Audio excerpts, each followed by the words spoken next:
6 días quedan exactamente para que se desarrollen las elecciones presidenciales ahí en Estados Unidos del próximo martes 5 de noviembre y es por eso que ambos candidatos acá por la Casa Blanca, Kamala Harris por el Partido Demócrata y Donald Trump, están desplegando ahí sus últimas cartas, sus últimas estrategias para tratar de convencer acá a los indecisos que todavía no definen bien su voto, y es en ese mismo contexto que ya ambos se están desplegando ahí por completo. Y a quien vemos en pantalla, la actual vicepresidenta de Estados Unidos, encabezó en las últimas horas un discurso que ha sido definido como su discurso final, entre comillas, pusimos entre comillas ahí en la pantalla, puesto que ella va a seguir en campaña durante los próximos días. Hay que destacar que en Estados Unidos se puede hacer campaña incluso hasta el mismo día de la elección, algo que es completamente distinto con países como por ejemplo el nuestro, donde se pone un límite previo a las campañas. Esa situación no ocurre en Estados Unidos, es decir, ambos candidatos van a continuar desplegándose a partir de los próximos días. Pero ¿qué es lo que ocurrió en las últimas horas? A quien vemos en pantalla, Kamala Harris encabezó este discurso que se extendió por cerca de 30 minutos,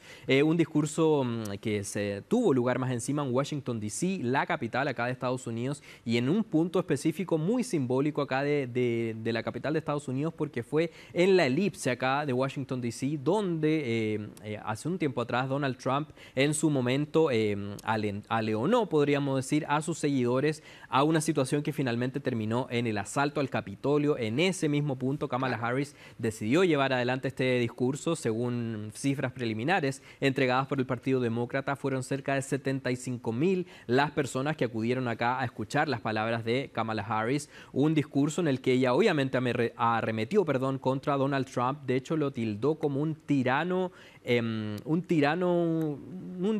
dijo finalmente, un tirano mezquino fue el término específico que ella utilizó para referirse a su contendor. Es decir, acá vemos como el tono se va elevando conforme ya avanza esta cuenta regresiva para el 5 de noviembre. Y más encima en su discurso ella se centró acá en presentar dos visiones absolutamente contrapuestas en torno a lo que viene para el futuro. Ella planteó acá en un primer momento lo que sería un eventual retorno de Donald Trump a la Casa Blanca, lo cual ella dijo que iba a ser una especie de caos, puesto que Donald Trump está obsesionado con la venganza y también está consumido por los agravios, mientras que ella plantea que una administración de ella, de Kamala Harris, ella va a ser una presidenta para todos los estadounidenses, es así como hizo una especie de llamado a la unidad, contraponiendo ahí ambas visiones de ambos candidatos. Tenemos ahí una declaración que recogimos de este discurso de Kamala Harris. Escuchemos. Escuchen. Dentro de una semana tendrán la oportunidad de tomar una decisión que afecta directamente a sus vidas, a la vida de sus familias y el futuro de este país que amamos. Y probablemente será el voto más importante que emitan. Y estas elecciones son algo más que una elección entre dos partidos y dos candidatos diferentes. Es una elección sobre si tenemos un país arraigado a la libertad para cada americano o gobernado por el caos y la división.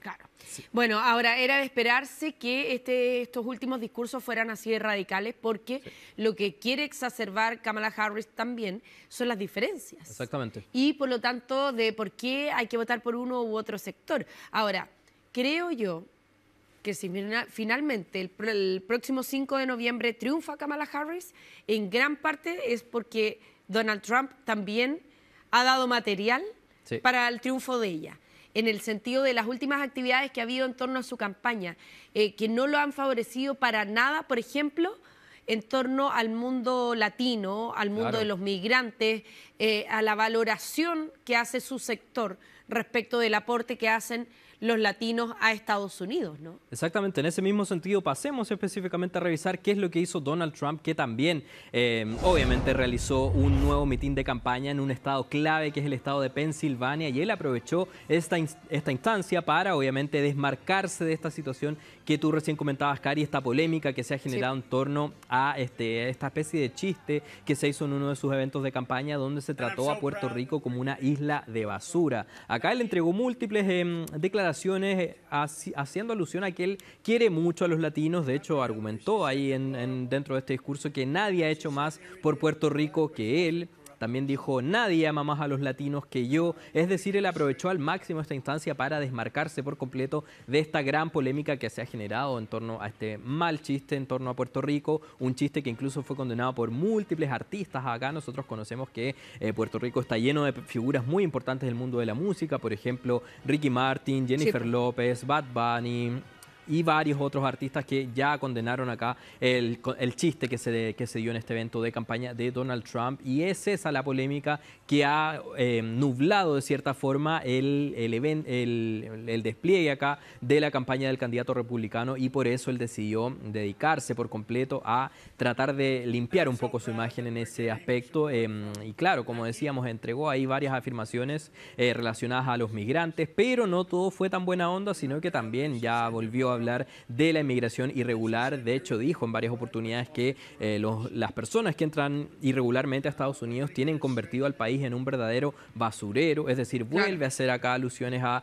basureros, a basura, siendo que ya ha sido cuestionado porque se utilizan estos términos en campaña. Tenemos, de hecho, un extracto acá de lo que fue el discurso del mandatario en torno a esta situación que estamos haciendo mención. Pasemos a revisar. No creo que nadie haya visto algo como lo que ocurrió la otra noche en el Madison Square Garden. El amor y el cariño en esa sala fue impresionante.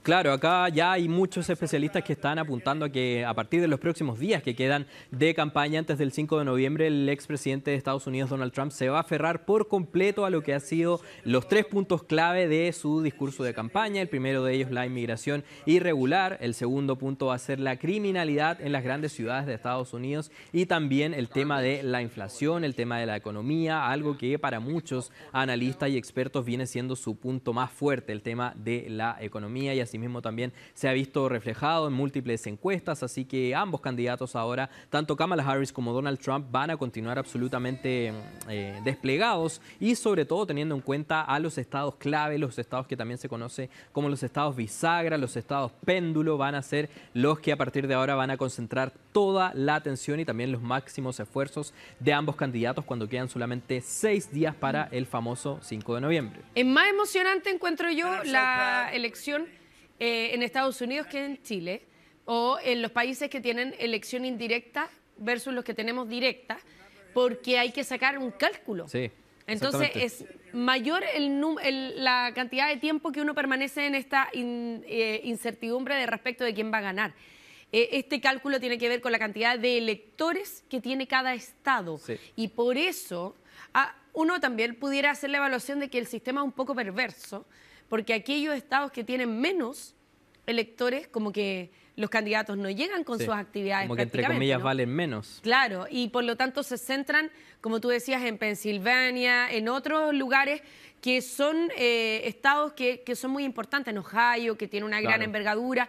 Entonces, hoy día la verdad es que es absolutamente incierto saber quién va a ganar. Sí. Las encuestas dan un empate técnico, además. O sea, de hecho, entiendo que de las 3 elecciones a las que se ha presentado Donald Trump como candidato, esta es donde lo posicionan mejor, como más empatado con su contendora, que en este caso es Kamala Harris. Ahora, de que se han equivocado todas las encuestadoras en el último tiempo, se han equivocado.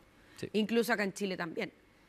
Habían victorias bastante estrechas que se mostraban en el papel en la reciente elección municipal, y en la práctica fueron por una diferencia considerable, así que tampoco nos podemos confiar. Exactamente, y en ese sentido también hay que destacar que en Estados Unidos ya comenzó hace un par de semanas atrás lo que se conoce como la votación anticipada, y en esa votación en específica anticipada ya han votado por lo menos 42 millones de ciudadanos, muchísimo, lo cual es una cifra absolutamente récord, nunca antes vista en niveles de cantidad de personas que han emitido ahí su sufragio, así que eso nos da cuenta también del gran interés que hay en torno a esta elección por parte de los Estados Unidos, y de hecho esta ya ha sido definida como una de las elecciones más importantes de todos los tiempos en Estados Unidos. Claro que sí. Ni más ni menos. Vamos a estar, por supuesto, cubriendo como departamento de prensa con equipos que van a viajar a Estados Unidos como enviados especiales, entonces, para contarles todas las alternativas de cómo se produce, qué es lo que genera también en la gente. Sí. La expectación entre las mujeres, por ejemplo, estadounidenses,